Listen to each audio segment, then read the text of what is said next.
everybody, how you doing? I thought I would do another story time. Maybe give a little update about my husband and his cancer. He's doing good. I mean, he doesn't seem to have any symptoms of having the cancer. He found out that it returned through a blood test. It wasn't from any symptoms. And I will say, because in case you haven't looked at my other true stories or anything, I've been married probably about 1.5 years, going on 2 years. And I've known him most of my life, since childhood, and we reconnected. Anyways, he had prostate cancer about 6 years ago, and they advised for him to get his prostate removed to remove the cancer. And they thought that would take care of it. So he did. Unfortunately, that didn't take care of it. There was some they couldn't get to because they thought possibly it was hiding behind the lymph nodes or whatever, and they couldn't get to it. So he had to do several treatments of radiation, which caused a lot of other issues with his health, and chemo. And he did that, and I guess they thought it was in remission or taken care of, however you want to say that. And here we are 6 years later, and it's returned. It is in his lymph node, somewhere in his groin area, I believe, and in one of his hips. So because of that, they still call it prostate cancer, even though they had to remove his prostate.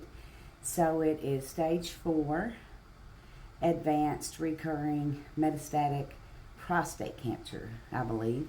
If you're a doctor or know more about medical stuff than me or cancer than me, don't get on there getting all crazy.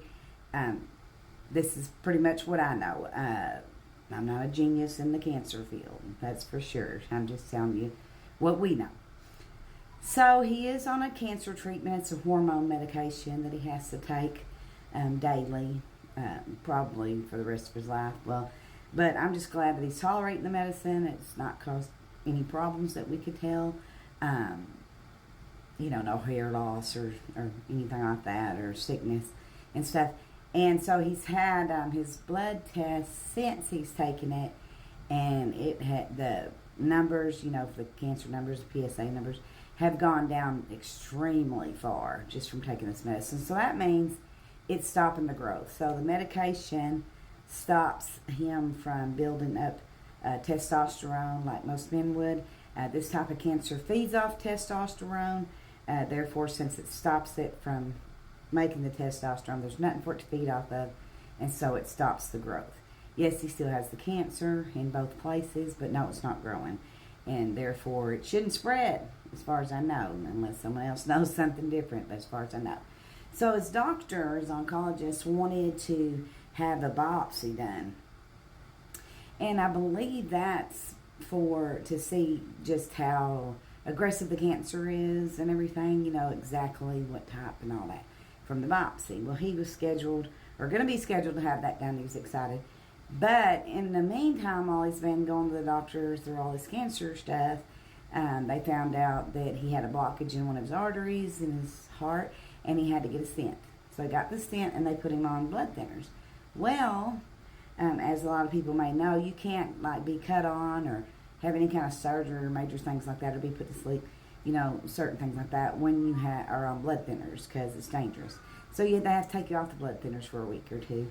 So they had to get approval from his cardiologist. Well, after a month of practically begging the doctor's office at the cardiologist, we finally got the information back, and he says no, he would not advise him to get off of his blood thinners right now. The earliest he could is November, but he still doesn't want him to until at least January, because he said it could cause him to have a heart attack. We don't want to risk that. We don't want to risk harming him like that and possibly dying right now when, he's basically been living with the cancer, and that's probably not going to do anything to him anytime soon because the way it's been working so far. So anyways, we decided no on the biopsy because it's too dangerous. The doctor says keep taking cancer medicine, and he's going to get his blood checked once a month to check the numbers. If they start going back up, they'll think of something else or do another treatment or figure out what to do, or more medicine added on to what he's taking. Or if that medicine stops, I'm sure he'll try another.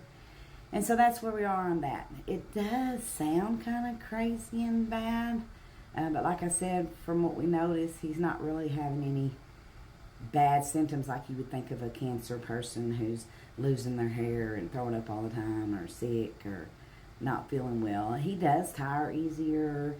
His hip does get sore sometimes. I looked it all up, and it says it can make the bones weaker.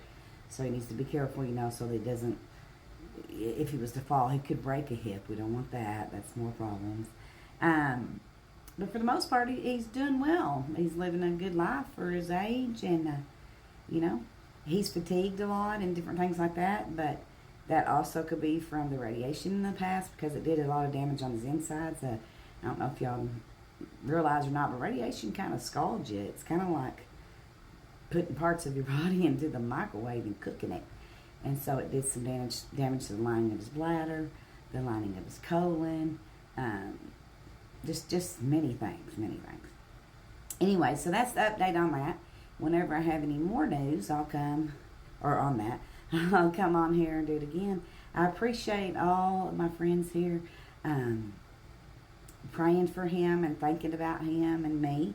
It's not always easy dealing with all these situations, but we believe in God, and we have God, and he's there for us to strengthen us and guide us through, and I know everything's going to be okay. But again, thank you for all your prayers and all your concern and your love, and please keep praying for us. We appreciate it.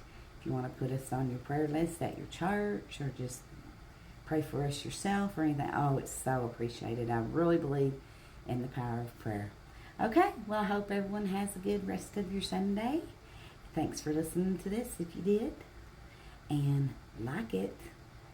And repost. I'd appreciate it. You could even share it if you wanted to. If you got any questions, just put them in the comments.